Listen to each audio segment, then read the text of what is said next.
Howdy. Welcome to our Thursday edition here of the Dojo. Again, Jacob Karate. We're joined by Brad, Mike, and Penny here today. For our topic today, we are kind of a little short-staffed here in the office. So we have the Hill Country Classic going on that we are a title sponsor of. So we have some people that are out there golfing on the links. Steven's golfing. Buckley's golfing, Brandon's golfing. I don't think Frank golfs. I would hate to see that. That would just be scary. Then we got a few people that are actually volunteering and working at the event too. So we're a little short-staffed today, but the important staff is here. That's right. The ones who put money on the books. So this was a little joint topic that actually Penny brought up, and then Brad kind of brought up too. But it goes back to our more philosophical reasons. And I'm going to go over one that me and kind of Mike talked about yesterday too, because we were going through some training stuff, and he was just like, why do you do this? Why do you do this? And I forgot. I was like, oh yeah, we have to make money and sell something. Yeah, we do it this way because of the money involved. And he was like, got it. That makes sense now. And, I had to catch myself and be like, no, like this is a sales position. You have to sell something to make money. So you want to sell as much as you can. Absolutely. So what we're going to go over is kind of why certain ancillary products work the way they do, but why do people want them?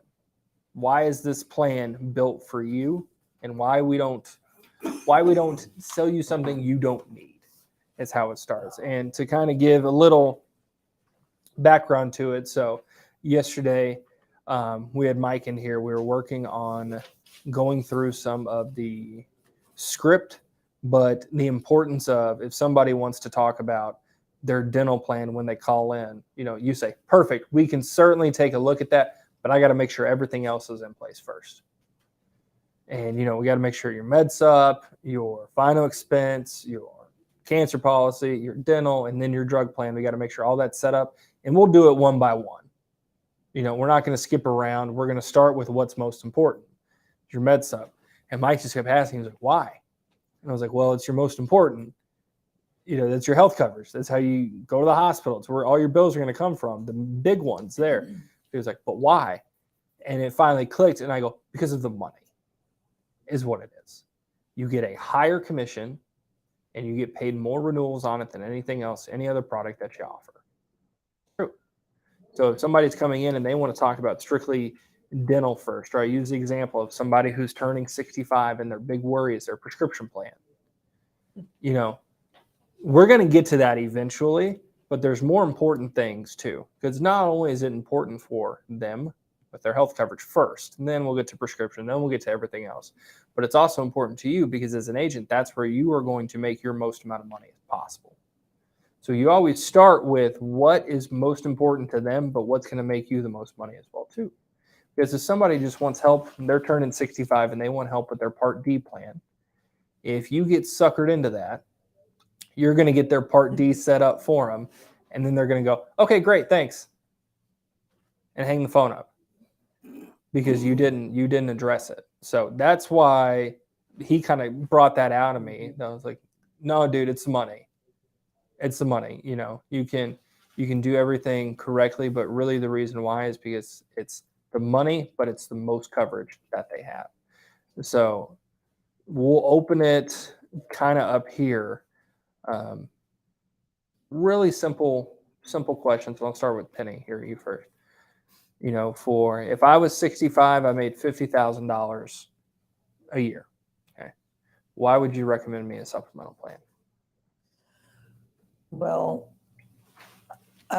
because your medical bills are going to be the highest thing that happens to you, much more so than your drugs or your drug plan. I mean, as opposed to, I don't know if you were even saying compared to working on the drug plan first, but if that's what they started with, the highest bills that might affect his pocketbook would be when the medical things happen. And none of us, we all think right now we're healthy and it's going to be fine.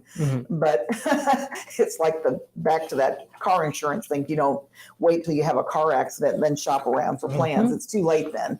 So while you're young and healthy is when you need to get on your supplement plan, that's going to be the highest dollar out of pocket expense that you're going to end up having on down the road when something does happen to you. So that's the critical thing.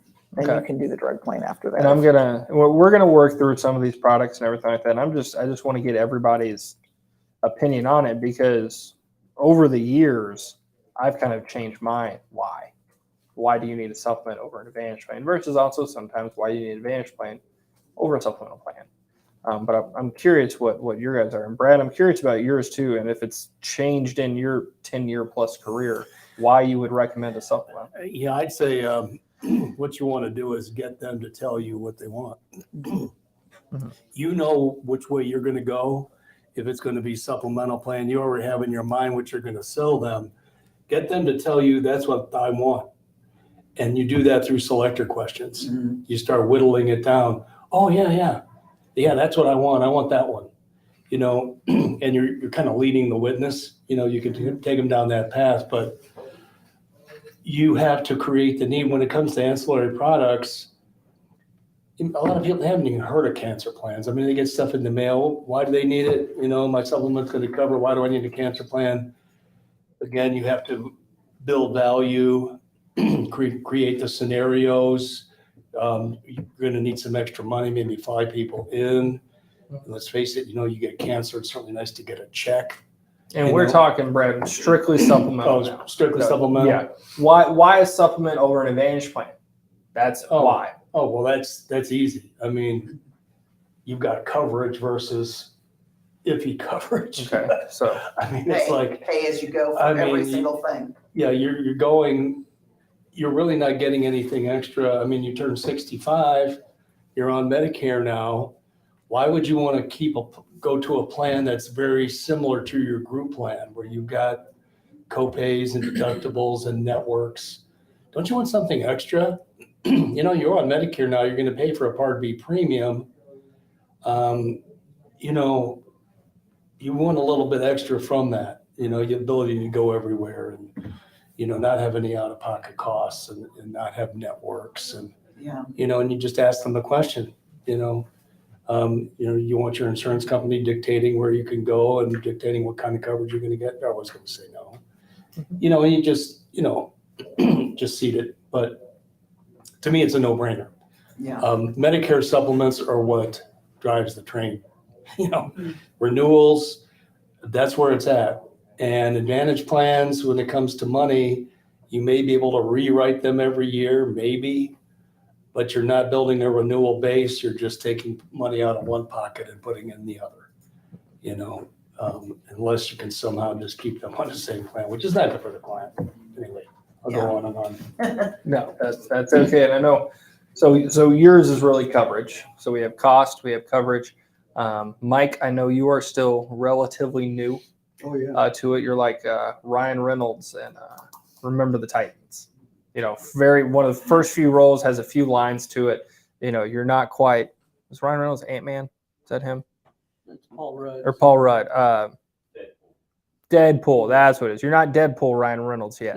You're Remember the Titans Ryan Reynolds. So from the experiences that you had and just hearing us talk, going through the script, you know, learning a little bit about Medicare, why would you recommend a supplemental plan over an Advantage plan?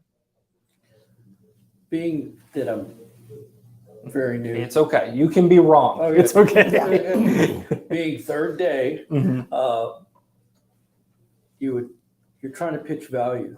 Mm-hmm. You know, at that point, I would have to bring on a mentor, in as long as I've got selector questions, because that was a big block for me, pointing that out. Then we have a way to go. You know, my part is trying to stay on path. You know, let's see where we're going, and it's super critical that you ask those questions, or you're doing it for naught. You know, so and the other thing that I know I'm probably off topic a little bit, but it's control, because you know you're exactly right. I've got the part of doing, you know, B, or I'm doing Advantage, and then I'm gonna do a supplemental. But that's what was said at the very beginning of our conversation. But we didn't ask why. Do you know it specifically? You know, Mm-hmm. So this is all still very, It's okay. Yeah. Learn as we go. but it made sense when now you're in a real world situation that you want to make sure, because he was in the inflection in his voice. He said it, but he didn't have a lot of confidence in it, and that's why what cued me. Hey, I need to bring somebody else on this call right away. Mm-hmm. So that's where I'm at. Yeah. I hope that makes sense. It makes sense to me. So Mike had a call earlier today Yeah. that the guy was like, look, I know I'm turning 65 here, and I know I got to make a choice between Advantage plans where I don't use my Medicare or a supplemental plan where I do use my Medicare. I just haven't made that decision yet. I'm like, hey, that's perfect for selector questions right there, and say, hey, you know what? I can help you with that. Now, let me just ask you these questions. So that's really good. For me, mine has changed over the years, because when I first started, it was cost to me. And it's so funny because we're making a big circle here. Then last year, it was coverage. Once Advantage plans started getting really popular and you go over the coverage and you explain the differences and you can kind of bore people to facts. But nowadays, what I've kind of recognized here is, if you really think about it socially, as a country, mental health is becoming a whole lot bigger. It's becoming more prominent. There's a lot more research done. It's more out there than it used to be, because it used to be kind of looked upon. If people say, I have severe anxiety, severe depression, I tend to worry myself into a panic. So my why supplemental has changed to present day here. Really, for people, it's peace of mind. Because if you know what your premium is going to be, your deductible, you don't have network restrictions, then you don't feel bad when you have to go to the doctor. You're not like when I got C. diff and I had to go to the emergency room and I looked at my card and it was like $750 copay for the emergency room. And I go, you know what? I'm feeling a little better. I'll sip some Pedialyte, maybe, Right. Hang out in the bathroom for a few hours. Yeah. That's what I'll do. When I saw it was $750 just to put my name in at the emergency room, I was like, you know what? I'm good. I'll push through it. Yeah.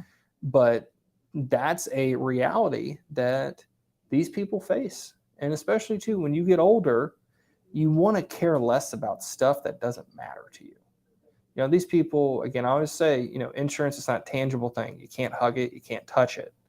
But they don't want to have to, when that happens, if they have a heart attack, think, okay, am I covered? Or if I go get help, if I go to this doctor, if my back hurts and they recommend a surgery, how much is it going to be? How expensive is it going to get? What's going to happen? I've really been pushing that here this year, that it's not necessarily, it is the cost, because you have your fixed costs, you have your coverage where you can go anywhere you want, but it's that peace of mind to not have to have anxiety over going to the doctor. Right.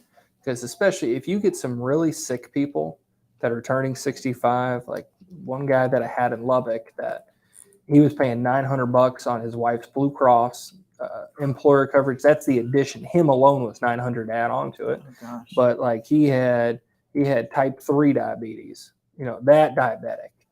Alzheimer's. He could like barely walk. He had a whole lot of nerve damage. He had this long list of stuff. And that man was praying to the day when his Plan G started, because he goes, I can finally just go. I can go get my physical therapy. I can go to the specialist that would have cost me $45, $50, $60 just to put my name in. I can go do all this and I don't have to worry about it. I don't have to start stockpiling money because I need a surgery done so I can start walking again. I don't have to have $5, $10, $15, $20,000 on deck just in case something goes wrong and I have to pay for the difference. Right. And I told him too, I go, you use the hell out of that plan. I go, with your health and how you are, you deserve it.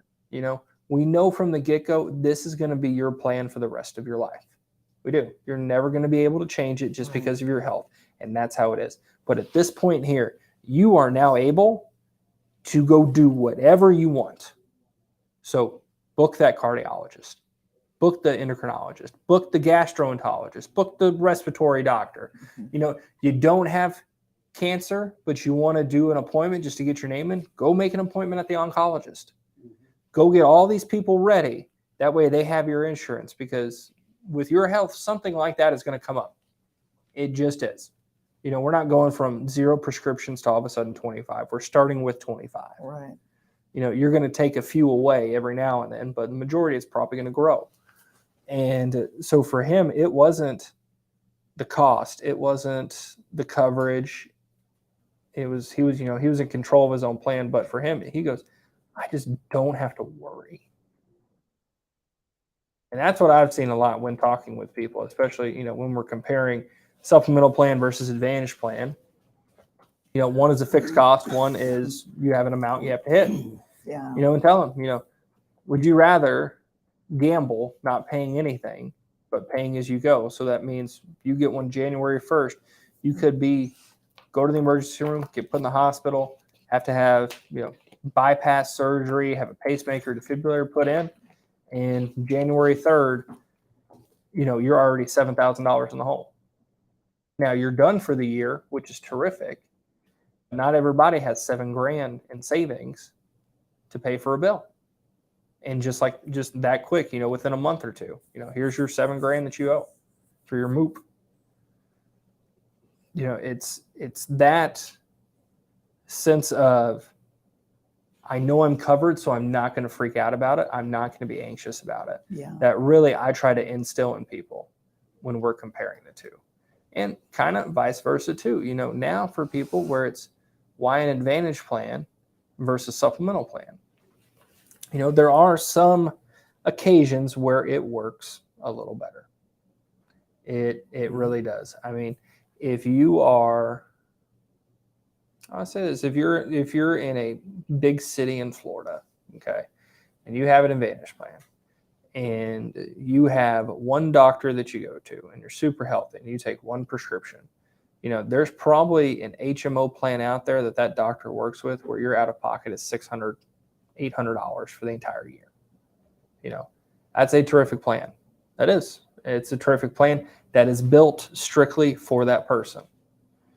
But you just have to remind them that, look, that's good for today. We don't know if that's going to be good for next year or 5 years from now, whatever it is. We can't predict it, but we at least have to present you the option so you can make your decision. That's why we do selector questions right there. Because that person can say, oh, it's only $600 and my doctor's covered. And they're like, great. Well, if they get sick, there's no stop to what they have to pay out of network. So that $600 out of pocket, that could turn into $60,000, same situation. You have to get a pacemaker put in, you have to go to the emergency room, you got a hospital stay, everything like that. So it's advantage plans have their place in time, mainly for people who are on low income. That is the perfect plan. If anybody is low income and they want to get rid of, like we're talking about the one person, where they want to get rid of their Medicaid so they can have a supplemental plan. That Medicaid pretty much is a supplemental plan. The only difference is you just have network restrictions. But you're not having to pay an arm and a leg for everything. For that, it works because, again, too, for them, that's a peace of mind that they can control their coverage and their cost as long as they stay in network. So all of them really have the same, when we talk about the main health ones here, really the same why behind them, why we recommend them, why we help out with them. So now, Mike, this next one we're moving on to here, if you're following along on a piece of paper, moving on to number 3 here, a final expense policy. Now, we kind of touched on this yesterday. Do you need a little refresher on how they work? Yeah. Okay. So there's a few different types. You can go through underwriting where you can qualify health-wise, where they have some that are geared. Good. Going through the numbers of policies. So the way that they operate, essentially, it's a whole life policy that has a fixed premium and a fixed benefit amount. So the premium never increases and your benefit never decreases. Now they pay out once you have a death certificate. So normally if you're talking about like term life insurance or something where you have a 20-year term life policy, usually what happens is, say you pass away tomorrow, it's going to go into probate, and that might take 3 or 4 months before that check hits. These are not for that.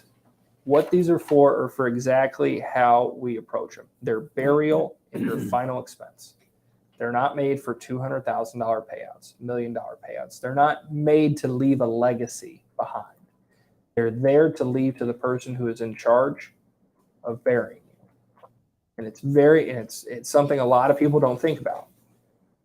But it's something that has to be brought up because that is one thing in common.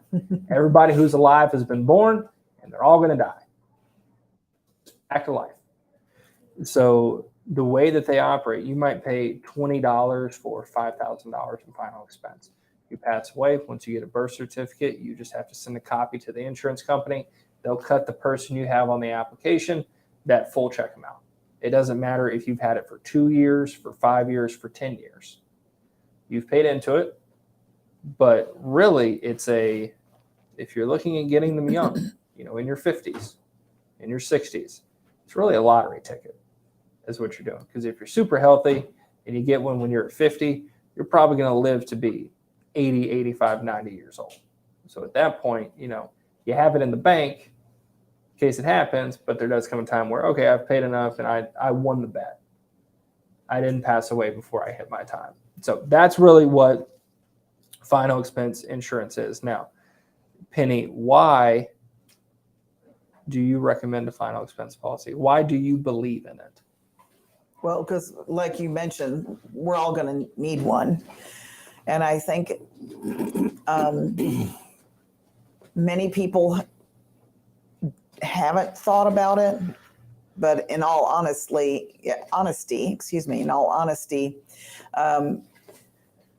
everyone should think about it because, like you said, it's the person that's going to have to bury you should have the money to do that without having concerns over how much is being spent. They should know that you want cremation or the full funeral or all the kind of details so that and have the money in place to make it happen. Because you won't be there to tell them, now I want this kind of flowers and I want you to do this. I don't want that food.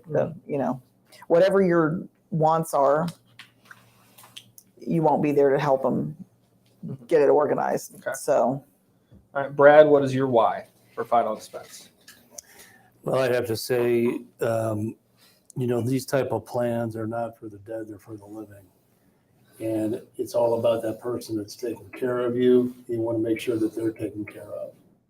And you don't want to have to go into a situation where you can't get the money to pay the funeral home, and a lot of people turn their policies in just to get it off the table, and they leave a lot of money on the table. They just say, company, here's my policy, just make it go away. And it could have been worth a lot more money, but the insurance company's taking that. Anytime you have a plan that's going to pay out close to immediately within a few days, it's a big advantage. You have to find out what their plans are. Do they have things in force already? They have it taken care of. Not everybody does. Some people haven't even thought about it. A lot of seniors have thought about that, especially if they have kids or if they have somebody that they talk about. But, that question, who takes care of you, then you're getting into emotional thing, but it's an ancillary plan, let's face it. Some people have life insurance already, for hundreds of thousands of dollars, millions of dollars worth, it's just something extra. You have to create the need for it. And mine my viewpoint of it, and this is why I like having us three, because we each three have different styles to it. It kind of goes back to the mental health thing. Is people hate being burdens to other people, especially the ones that they love. People, there's a reason that they take out policies like this. Like myself, I have a 30-year term life policy for $500,000 for Michelle. And the funny thing is, do you know when I got that? 2 years ago. Because I knew, I was like, hey, this one's for you. I was like, I knew I was going to marry you. Let me put you as a beneficiary already. If you whack me, it's fine. You're gonna get put in jail anyway. But for me, the reason that I do that, the reason that I pay that every month, is to not be a burden to her. Especially if your family is hard up for cash, if you're not wealthy family whatsoever, a funeral that can set you back, because that's an unexpected between $3,000 to $10,000 for right now. We'll see who takes office. That could either go up or go down. But people don't. You can plan for it, but when it happens unexpectedly, that's when you're taken the most off guard. And when you actually convey it for people as to why you recommend it, but you also have to create and show the value and the need within it. Because here, we don't just sell something to sell something. Because when you do, sure, you get a tick on the board, but then you get a negative tick in your paycheck when they cancel that in 2 weeks. Because they go, why did I even get this? I don't even know what this is. So what I've really seen with final expense just here recently, people just don't want to be a burden. They don't want to put any more stress on anybody else in an already stressful environment. And I think that's kind of what a lot of Medicare, not to go off on a tangent here, but people who are coming into Medicare, it's getting more family and referral related. It really is. You'll get the off chance of the people going to the website and then catching them while they're still on there and then writing them over under us. But a lot of our new business that we get that is T65 business, they're referrals. They're family members, their spouses, their friends, their cousins. I think we're seeing this shift now where it's going back into, okay, who do you work with? I need a guy, I need a name. That's what I need. Because they don't want to have the burden of doing it themselves. And they get very anxious about screwing it up too. It really is. And that's the more and more that we kind of age in these new 65s. Mm-hmm. I did a scope and an enrollment signatures within 2 minutes of each other, back to back. I didn't have to tell this lady where her text message box was. We didn't have to do any of that. We're coming into that era where the technology side of it, they are really good at it. But they're not going to make a decision based strictly off of technology or because they saw an advertisement. Right. What they're going to do is they're going to call the person who their family member works with, who they have a relationship with. That is why it's kind of leaning that way now. At least I feel like, you might have same situation going on for you as well. But really for me, it's a lot of these people, and then I'll wrap it after this here because we're going off on a tangent. A lot of these 65-year-old people, it's kind of shifting a little bit. It really is shifting to where they want that warm hello. They're not just going to go into somebody's office without knowing who they are. Mm-hmm. Sure. So that's it for final expense. Now, next one here, going on number 4 here, Mike. Penny. Can you explain a cancer policy to us? No, I don't have enough information to be helpful in that area. I think I know maybe why you would want one. Okay. If there's a family history, mm-hmm. But okay. You have to be, it's underwritten. Is that right? Correct. So, Mike, this next one here, we talk about hospital indemnity and cancer. They're very similar in each other, but I want to focus on the cancer one because with the supplemental side, you don't really need to have a hospital indemnity plan, because what that means is for a lot of these advantage plans, if you go in a hospital, you might have to, you might be covered starting day 5, but days 1 through 4, you got to pay $300 each day that you're there. A hospital indemnity plan, you pay a monthly premium for it to pay that $300. So you might pay $30 a month and not go to the hospital. Well, they're never going to pay. But if you pay $30 a month and 2 months in, you go to the hospital, the first 4 days you're covered. You don't have to pay that deductible. So that's how those work. But the cancer policy, there's 2 different kinds. The lump sum is the easiest to explain here. And a lump sum cancer policy, the way it operates, in order to get one, you have to qualify health-wise. Usually they have 2 or 3 questions, and the question is, have you had cancer in the past 10 years? And if they have a second question, it's, have you ever had a reoccurrence of cancer? That's all you have to answer no to, and you can get a plan. Now, the way they work is they have a benefit amount. So I think the lowest you can do is about 10,000 or so. I think the highest that they go up to 75. 100. Yeah, 75, 100 for it. Now, the way that works is it's very similar to the final expense, how the premiums work. If you get underwritten, say you're 65 years old and you get a $15,000 cancer policy, it's probably going to be about $27 with that in a month. Okay, so that's going to be fixed. So your premium never goes up, your benefit level never goes down. As long as you pay your 27, you have that there. So say you've had it for 3 years and you go to the doctor and they find a tiny little speck of cancer. You now have proof of cancer on your medical record. That diagnosis gets sent to the insurance carrier. That insurance carrier sees the diagnosis, double checks your policy. They cut you a check for that benefit amount, send it to you in the mail.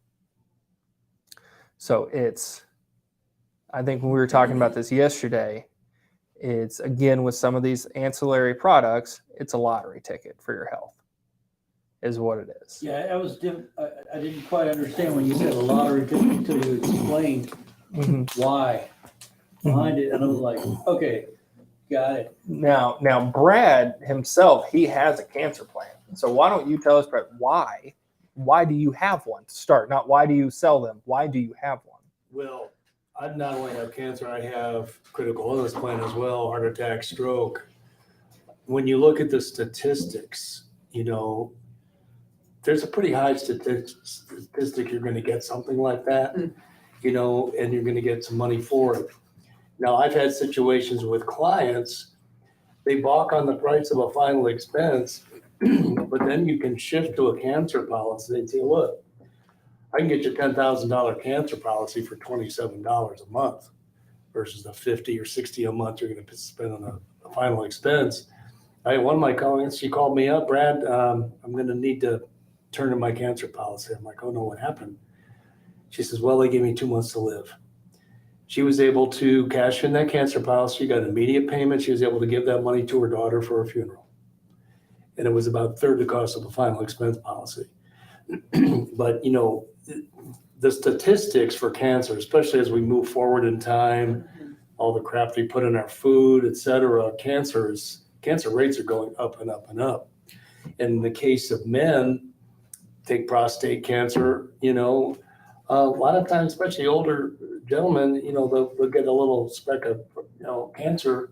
The doctor will say, you'll die of something else. Well, now you've got the diagnosis, you can cash that policy in and get the money.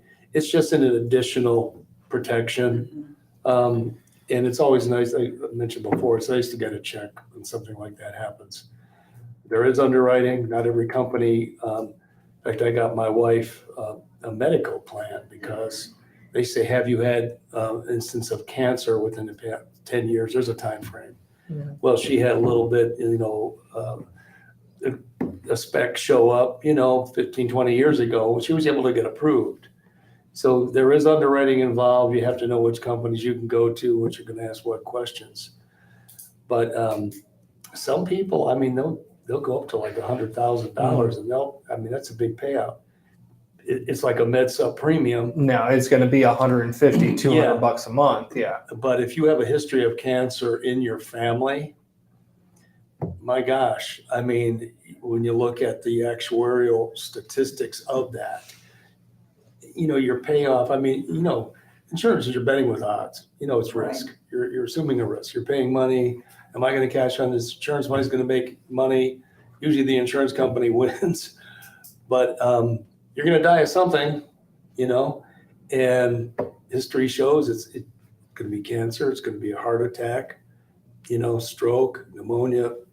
There's all sorts of things that you can get applied there. But Go ahead. Quick question on the cancer policy. So you find the spec, cash it out. Now your policy's done. So you can continue it. it depends on the policy. It depends on policy, depends on the company. Some of them have just one-time payouts. So you might pay a lower premium for just a one-time payout versus some that have reoccurrence in them, Or where you pay a little bit higher Mhm. premium, but it's based upon the years. So if you get the policy year 2, you have cancer and you have the reoccurrence benefit, what they'll do is they'll give you, say you're $100,000, they'll write you that check, right? But for the reoccurrence, they have stipulations to it. So if you have cancer, 2022, if you get cancer, a new type of cancer, Okay. in 2023, a year later, they're not necessarily going to cut you a check for $100,000 again, but it's going to be on a prorated level. So really, it's usually by about the 7, 8, 9 year mark, it resets over to another $100,000. So if it happens in a year later, they might give you, 15,000 instead of the 100. So if you have new cancer, and they're not going to cut you 3 $100,000 checks. Yeah. They'll cut you a $100,000 one, and then the next 2 might be 15,000 because they're so frequent. But again, that's very, very specific. We're just talking about like a one-time here. General. Yeah, So generally, I mean, there's different riders you can put on there, inflation adjustment rider. A lot of them have accidental death and, dismemberment riders for very cheap. I was able to get an extra 10 grand on mine for like another $3 a month. So if I get in an accident, those are nice to have. I wish Yeah. my dad had one. We didn't have one on him, and he died from an accident, medical accident. But yeah, these things can be very valuable. Now, however, there's a lot of stuff going out in the mail on those from our competition. I get it all the time. You really have to read the fine print, because some of them, they'll say, well, you have to report it within 30 days. And they have all these little stipulations on why they don't have to pay you. You have to know that stuff. Right. The client needs to know that. And you take that into consideration. Because you don't want headaches down the road. I heard of one, they had a cancer policy. They didn't notify the insurance company. In fact, their survivors didn't know they had it. It's just like final expenses. The survivors need to know what they have. Right. You know- And where your insurance papers are in the Exactly. house or whatever. Right. So, yeah, they didn't know. 2 months later, they went to go file it out of cancer. Oh, you're outside the time frame. Oof. No payout. So it's a family affair, when you start dealing with things like final expense and cancer, and even the subs too, they need to know, who's your arbitrator, who's handling your affairs. We have all that stuff done. We have everything in a trust. We have it all, will, everything. It's all, we have our funeral plots. We have everything. It's all done and easily explained. My son's the executor. He's got copies of everything. That's the way it should be done. And I tell clients the same thing. Who's the executor of your estate? Do you have that set up? Do you have things in a trust? Oh, no, we don't think about that. Well, Harry dies. He's going out in the garbage on Thursday with a plastic bag. I mean, but it's a conversation that you have to have, because it's not just that individual. We're dealing with people who have families generally. A lot of times we have, single people, but you have to get the whole family involved. And in fact, when you start looking at ancillary products, there's family coverage. available too, you know, you have to look at that. But yeah, it comes down to talking about it. Mhm. That's what you have to bring it up. And my why for it, it's a little bit, I hate to say it again, it's a little bit different for it. You know, always going to be a wild card here. With a lot of the coverages that we work with and a lot of the people that we work with, their cancer treatments are covered. You know, whether they be on a Plan G or a D-SNP plan, they're on Medicaid. You know, the only ones where it's really going to hit home is the ones that are on just standard Advantage plans. Okay. But what I've found is the people who have the treatments covered are the ones that want the policy. This regard, you know, in comparison to the ones that have to pay for the treatment. The ones that where the treatment's fully covered, they want it. The ones where they have to pay for the treatments, they don't want it. Now, you would think that would be backwards, right? Right, yeah. You would really think, but the way that I phrase it, you know, like the lottery ticket thing, and I think I've heard, it might have been you or Frank said this before, but it's like a happy diagnosis check is what you get in the mail. Say, for example, you're 80 years old, okay? You have a $100,000 cancer plan, just a lump sum one time, right? You have a Plan G. So you can go to any doctor, you can go to MD Anderson, you can go to whatever you want, okay? When that doctor sits you down, and, you know, we just came back from the cystic fibrosis fundraiser where they had some amazing stories about situations just like this. But when that doctor sits you down and they go, you know, you have cancer. You know, you have prostate cancer. Now, something else might kill you first. You know, we'll use Brad's example, but you do have cancer. Okay. Immediately, your heart is going to sink. Yeah. You know, you're going to go to the most negative part of your brain. You're going to ask, why is this happening to me? What did I do to deserve this? Am I going to survive? You're going to think about your spouse. You're going to think about your kids. You're going to think about the dogs, the cats, the geckos, everything is going to run through your head. Do you know what's not going to run through your head? Am I going to be covered for treatment? Because at that point, you're not thinking about it.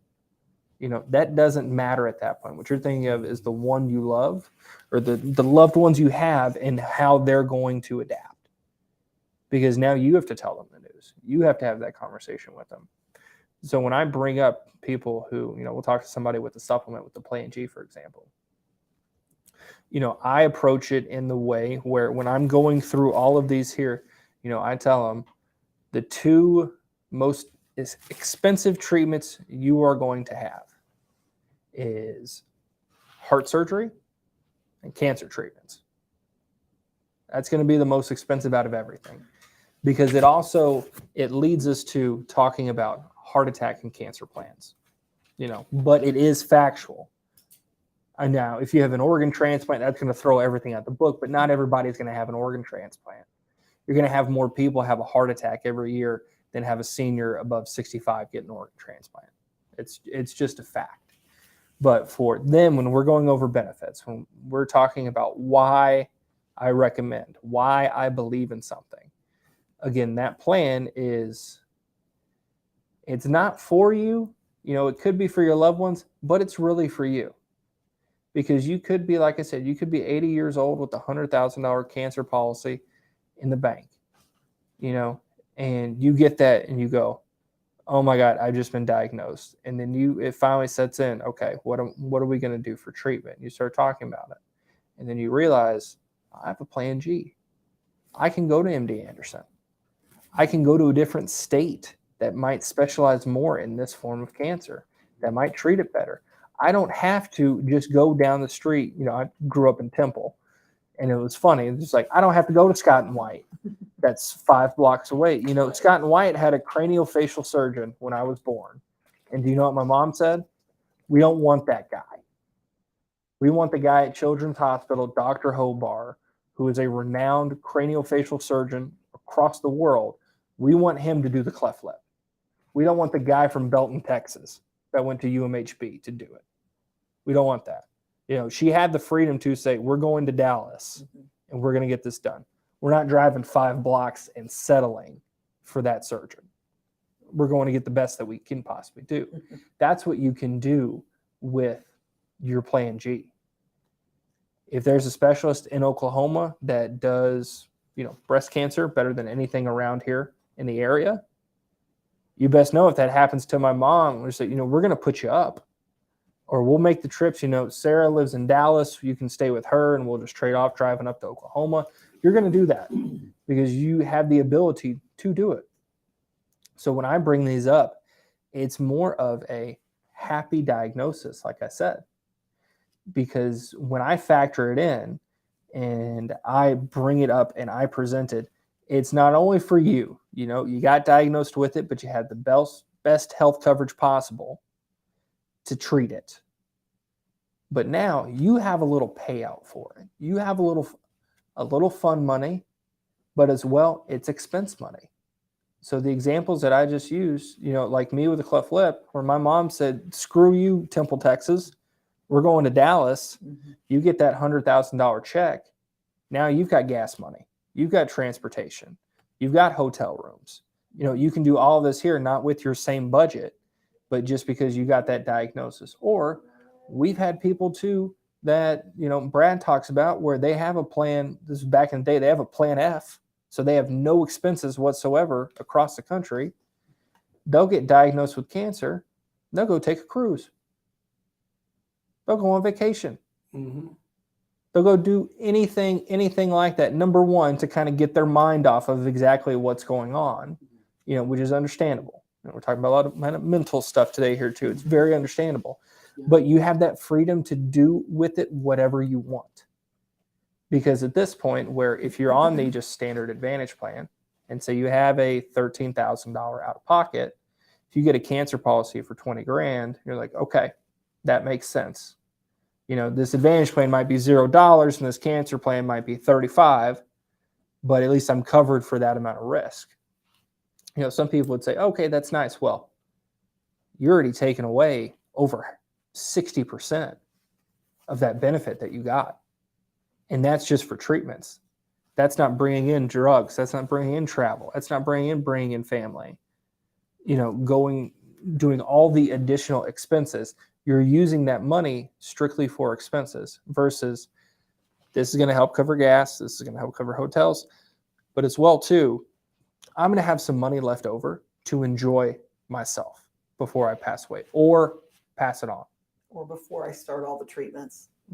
Correct. That's where I was going with. So you, in your presentation, you go into painting the big picture of why and explaining the gas money expenses, kind of giving them a real world scenario of how to break it down. That's how you tee that up. Yeah, it's all now everything. If you notice in that presentation, what did I mention the most out of everything besides cancer? Your Plan G. It all goes back to the very top and back to the salesy side here. I hate to do this. Back to the thing that makes you the most money. That's why I was. We're always mentioning the Plan G, the Plan G, the Plan G, the Plan G, because that's your money maker, but that's the best coverage option that you're going to get. And when you're explaining how a Plan G works, later on here, you're going to say, when those cancer treatments come, that's going to be a Part B expense. So that is going to apply to your deductible, but your deductible is $233. That's it. So go get your cancer treatments. Go wherever the heck you want. You can do it. So that's why it's very repetitive in there. That with your plan you can do. With your plan you can. This is just a little cherry on top. This is because that's what of a bad day. That's why I'm like, I get that part, but it was like, there's another, why. That I'm working on the why. That just so when I get there, hopefully one day, not with the problems, but with selling, but with pitching it, that's my deal. I have to understand what you want to talk about and how you want to say things. I got to have the facts to make the facts make sense to me. to convey, you know. It's got you have to believe in a product in order to sell it. There you go. Yeah. That's really what this is. And Nico, if you want to make that the tagline, I know it came out 50 minutes. Only took us 90% of the time here. Yeah. But that's really what it is. If you have to believe in the product that you're doing. But when we're explaining why behind all these things, why I recommend it, why I advise you to do it, that person might have a different why. I might say you might need a cancer plan for if you have to travel. If you're in South Texas and the closest cancer facility is 200 miles north, that's something different. When we were in Rockport on vacation, my parents always talk about moving down there. But now that I do this for a living and they're about to be 65 here soon, it scares me a little bit because when they're in Rockport, there are no specialists. Oh, wow. My mom's got rheumatoid arthritis and my dad has diabetes. There are no specialists in Rockport. Your closest ones are in Victoria or they're in Corpus Christi, which are each about 40, 45 miles each way. There's not even a hospital in Rockport. There's an urgent care and emergency room, not even a general hospital. And I would have never thought about that had I never done this job. But they were talking about it, and then I had to have that because they were, looking at houses and stuff. And I go, you guys do realize, this is your retirement home. This is where you want to be. I understand that fully. But you're going to get old. You are. Everybody's going to get old. And you're going to have less ability to do things. And, maybe if you're there for 20 years, maybe they build a hospital. Maybe they have a cardiologist. Maybe they have a rheumatologist, But for the present, yes, you can drive. But you're already setting yourself a little bit in a tough position. Because I'll tell you, if they're 70 or 75 and one thing happens to the other person, that other person is not going to drive 45 miles twice in a day. You're going to get a hotel room. You're going to stay up. You're going to go stay in Corpus. You're going to stay in Victoria. You're going to stay at the hospital, whatever you're going to do. So the more stories and it's not really stories, but it's more personal experiences that you can share with people, it really shows them the why behind it. Like the example I used with Scott and White. If my mom now, cleft lip and palate, it's becoming more prevalent. It used to be 1 in a million. Now I think it's 1 in 400,000 or so. But it's the lengths that they've come to fix everything. It's very quick, very, very quick. But if you think of my mom back in the day, we're not talking about a simple $2,000 thing. I had this for 18 years before finally they could say, okay, you're done with surgeries before. If there was a policy that she could have took out when she was pregnant that paid her $250,000, say even in a trust, that was in case your baby is born with a birth defect, you can use this for bills. And it was $100 a month, 100, 200, whatever it is, she would have took the risk and done it because you just don't know what's going to happen. And you don't want to be on your back foot. You don't want to be a burden when it comes to it, but it's just like the cancer plan. You can have the best coverage out there. At the end of the day, that still really sucks. Yeah. That's still terrible. That is heartbreaking. It is. For a lot of families, that's when you cry. That's when you hug. That's when your kids that don't know you have a plan G, they don't know how your coverage works. And all they think is, my dad's going to die. It's not the case, But yeah. It's coming. But that day of negativity, when you really go into it, when we're talking about cancer plans here, you have your plan G, so your coverage is treated, and you have your little cherry on top. So it makes your bad day just a little bit better. Now, that doesn't change the fact that you have cancer. All right. It doesn't. It never will. But it makes your bad day a little bit better. Your big picture softens the blow. Mm-hmm. Yeah. You got to get it while you're healthy. Gotcha. You can't buy it after you have the disease. Mm-hmm. And, I have a client that she should have gone to skilled nursing, but she says, my daughter's a nurse. I want to go home. I want a nurse to come in. And I'm like, Gene, they're not going to cover that. You have to go to a skilled nursing facility. I don't want to go to that. I've got my daughter. She's a nurse. She's going to take care of me. Well, she had to pay a huge bill, for extra stuff to come in and peripheral DME and all this sort of thing, there's coverage for that. You know, I didn't undercover that. I didn't know that she didn't want to go into a skilled nursing facility. Right. Otherwise, we would have been talking about recovery care insurance. There's insurance for everything. You know, I mean, my gosh, I mean, we've got appliance insurance. You know, you buy a car, you got all 6 Home Right. warranty insurance. I got insurance on my phone. Insurance. Yeah. Yeah, I've got, you know, insurance for mortgage protection. I've got a LifeLock. I mean, you know, insurance to death. But, you know, it's peace of mind, really, what it comes down to. Mhm. And seniors like peace of mind. I have the conversation all the time in killing advantage plans, which is one of my favorite things to do. You know, when you have a problem with the cable company, you like spending time on the phone getting that sorted out. Oh, Well, how about doing that with your health coverage when you got a hospital bill? You want yeah. to be on the phone, getting bounced around. I get people call me all the time to fix their Medicare supplement bills because, I mean, it's an inherent problem, you know, but it's exacerbated 100 times with an advantage plan. Right. Not to get off topic, but you have to sell the products that fit what they need, you know, and you're trying to avoid potential problems down the road so they have peace of mind. Yeah. And it really goes into, you know, the peace of mind of it.